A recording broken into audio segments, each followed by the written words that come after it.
Erokamano kuom medo kete Ramogi TV chenro mar migago jolony weche mag riwruoge mag saga ojiwo oganda luo mondo donje riwruoge mag saga manyalo konyo e bero ngimagi kokalo e tije mopogore opogore mag timo e kor gwenge.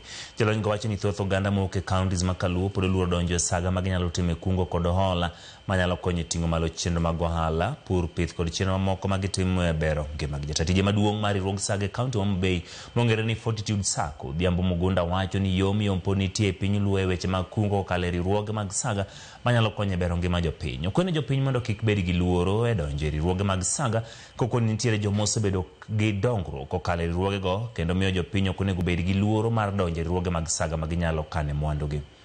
Yure wadonjo e riwruok mar saga nang'o obiro miyi thuolo mar keno to kendo loan midhi kawo kata hola midhi kawo odhi bedo hola ma beche yot molo michiwo kuonde mamoko. Ka higa rumo bende wamiyo members miluongo ni dividend kaka sani wadhi chiwo dividend at 12%. Bende ka gisekungo giyudo loan gikonyre godo gigero go ute gitimo gik ma ginyalo timo. Ka higa rumo bende wamiyogi yuto moro matin mowuok